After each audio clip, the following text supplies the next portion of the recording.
Welcome to Sweet Life Beat Life. We hope this video helps. You start by verifying the physical link.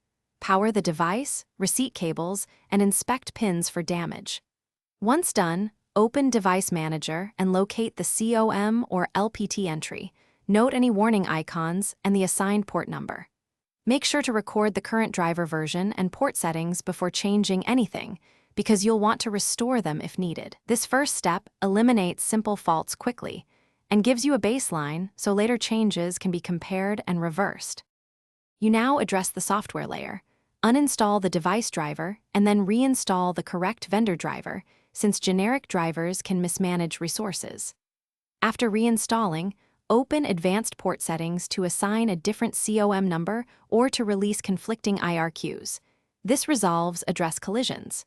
If the device is legacy, update its firmware or install the driver in compatibility mode. These steps fix misconfiguration and resource conflicts, because ports depend on unique. Finish by testing the port with the appropriate tool.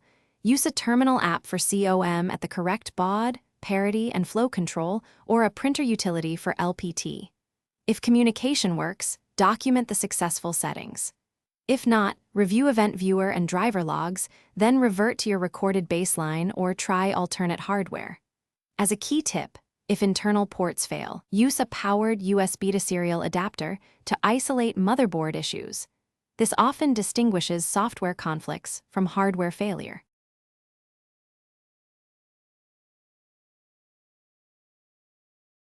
Thanks for watching. Consider subscribing if we helped you.